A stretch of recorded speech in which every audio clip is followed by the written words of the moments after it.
पाटणा निर्वाचन मंडली रे बिजु जनता दलर जनसंपर्क पदयात्रा अनुष्ठित।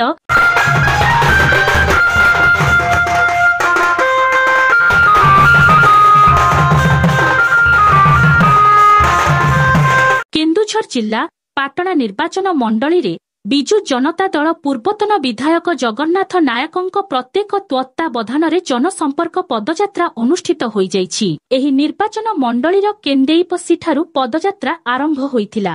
जनसंपर्क पदयात्रा रे योगदान करिथिले जिला सभापति आशीष चक्रवर्ती, पूर्वतन सांसद तथा राज्य साधारण संपादक माधव सरदार, वरिष्ठ कार्यकर्ता सत्यव्रत नायक, भागीरथी दास, साहारपड़ा ब्लॉक सभापति दिलीप साहू, पाटणा ब्लॉक सभापति माधवानंद पृष्टि, झुंपुरा ब्लॉक सभापति डंबरुधर दास, झुंपुरा ब्लॉक अध्यक्षा मालती नायक, साहारपड़ा ब्लॉक पूर्वतन अध्यक्षा रंभावती देहुरी, पाटणा ब्लॉक पूर्वतन अध्यक्षा सुकांती नायक, 18 नंबर जिला परिषद सभ्य राधाकांत नायक, 22 नंबर जिला परिषद सभ्या सौभाग्य मंजूरी नायक, 23 नंबर जिला परिषद सभ्या रुनु महांत, 29 नंबर जिला परिषद सभ्य बुद्धदेव महाकुड़, 30 नंबर जिला परिषद सभ्या चंपावती टुडू योगदान करिथिले। पदयात्रा केन्देईपसी ठारू पदयात्रा बाहरी बलाणीपसी, कंटियापड़ा, बाउसुली, बड़नेउली, ओखुंडा,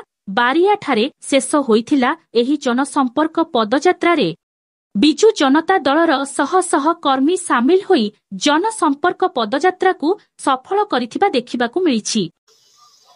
प्रतिवर्ष भली ए वर्ष मध्य आमर जनसंपर्क यात्रा आम आरंभ करिछु।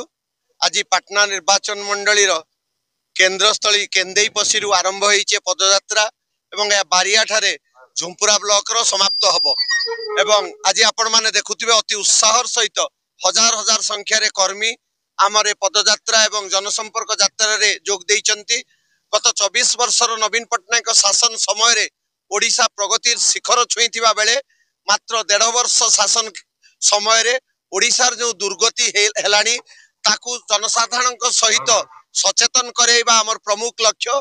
आज माँ माने असुरक्षित, आज प्रत्येक दिन 3टी बलात्कार 27टी अपहरण माँ मानक विरुद्ध रे एवं विशेष भाव में 300 यूनिट बिजुली मागणा देवार प्रतिश्रुति दे भारतीय जनता पार्टी क्षमता को आसीतिला। सेथिरु सेमाने जनसाधारण को वंचित करिसंती। 3500 टंका भत्ता देवार कथा को प्रहेलिका रे परिणत करिसंती। 80 वर्ष ऊर्ध्व लोकन को देवा आरंभ कले एवं एबे कहउचंती जदि केही लोक मरी जीव ता जगह रे आमे जन को भत्ता देबु। तेणु एभली जो कार्यक्रम से जारी रखिचंती। नवीन पटनायक समय रे आदिवासी छात्र छात्री मानकु, हरिजन छात्र छात्री मानकु जो वृत्ति प्रदान कर जाउतला ताकू बंद करिसंती एवं उच्च शिक्षा क्षेत्र रे समस्त गरीब श्रेणी छात्र छात्री मानकु 10,000 एवं 12,000 टंका नुआ ओ योजना माध्यम रे नवीन पटनायक प्रदान करुतले ताकू संपूर्ण बंद करी शिक्षा क्षेत्र रे लोकन को निरुत्साहित करूचंती। ए समस्त विषय को नेई एवं विशेष भाव झुंपुरा ब्लॉक रु जेथुराम महाकुड़ଙ୍କ रिपोर्ट बैतरणी खबर।